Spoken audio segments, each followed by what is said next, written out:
Hello everybody, welcome back and thanks for joining me again. I recently had someone reach out to me and ask, how do you trust again? How do you find it in yourself to put aside all of the doubts and lies and negativity and actually trust somebody again? Trust them with your feelings, with your heart, your emotions, and so on. I started thinking about this and I thought, you have to trust your instincts. And I know a lot of you will say, well, I trusted them with this bozo and that didn't serve me very well. And I get all that, but were we running on instincts? Or in my case, something was telling me that something was wrong, but I insisted on trying to fix it. I insisted on trying to repair it. That's a completely different thing. I did have those instincts and I chose to, look at it from another view, obviously because I was being manipulated, as are many of you. You've got to trust the instincts that you have that told you something was wrong or that are telling you that something is wrong in a situation where you might still be with a narcissist. But if you're trying to move on and you're trying to love and trust again, those instincts that maybe raised some red flags for you or told you that things felt off, they're there. They're still there. They're still there for you, and you have to learn to listen to them again. You have to learn to trust them again. We doubt ourselves. We doubt our decision making after being with a narcissist. I understand that wholeheartedly. But once you are away from the narcissist, as I've been talking about recently, your life changes. Everything becomes better and brighter. Things are more colorful, music sounds better, food tastes better. I mean, literally, at least that's the experience for me. You go with that and you trust that. And when those things start to happen, you start to take care of yourself a little more. You start to think of yourself a little more. You start to want to put yourself first. Think about what makes you happy, what brings you peace, what brings you joy, what makes you feel good. Once you've started doing those things, you've started to care for yourself. You've started to love yourself again. And if you are in a position where you are happy and you're doing things for yourself, then you should absolutely trust your instincts, because you are no longer in a state of mind that is just being hammered with negativity, that's being hammered with self-doubt. When you're in that state of mind, you just constantly put yourself down, you doubt yourself. There's a lot of negative self-talk. If you are happier and you're in a better place and you're feeling good and you're doing things for yourself, then you need to start trusting your instincts again, because you are obviously putting yourself ahead of others and ahead of whoever was abusing you and taking advantage of you. Obviously, you're no longer with that person. You're no longer in a situation where all you're thinking about is pleasing one rotten SOB, because that's what we do. That's how we spend our time in a relationship with a narcissist. We're doing everything we can. We're standing on our heads to please some clown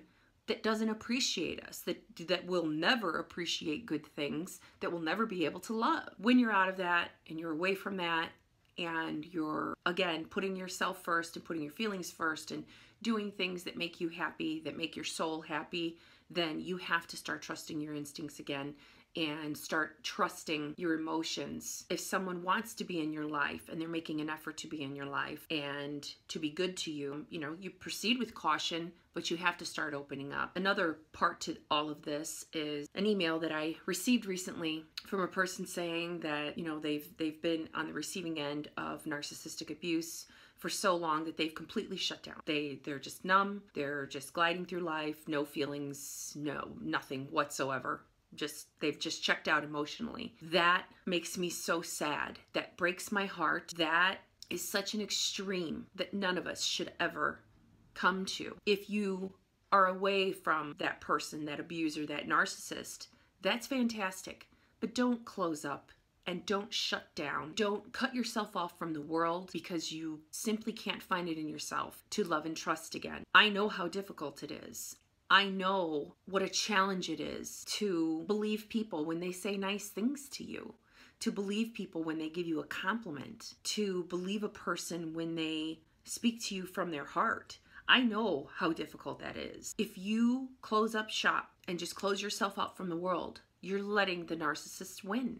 You're doing exactly what they want you to do. You're doing what they do, not showing any emotion, not loving anybody, not letting anybody love you. So many of us are extremely loving, and that's why we get taken advantage of, but so many of us have so much to offer. You really are denying somebody of your goodness. You're denying somebody of your love and your caring and your good nature on account of some a-hole that's no longer in your life. And that's not right, and it's not good, and it's not healthy. Again, I can understand why inclination would want to be to just put up the walls and say the hell with it. It's not good. That's not the answer. It's simply not the answer. There are good people in this world. There are caring, genuine people in this world. I am so incredibly blessed to be sharing my life with one of them. If I did not have John in my life, I would probably be inclined to want to just close myself off from everybody and just worry about my children and myself and my friends,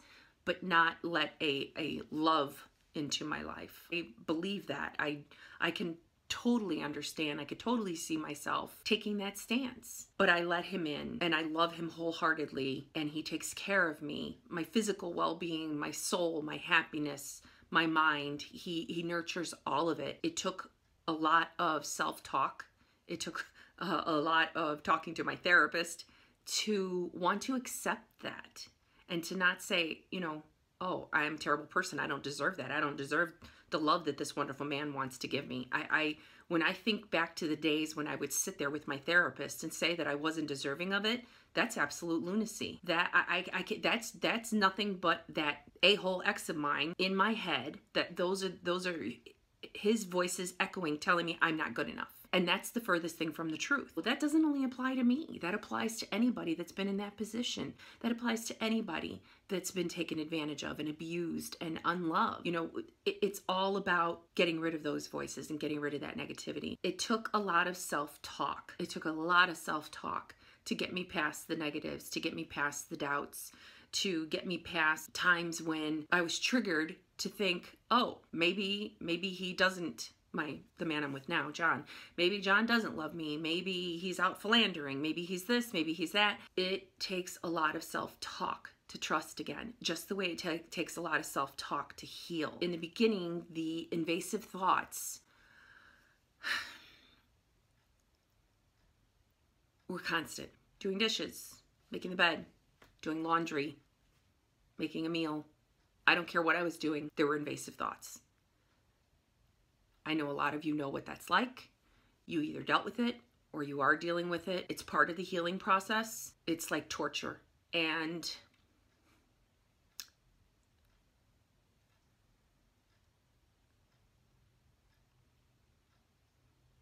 you got to talk yourself through it.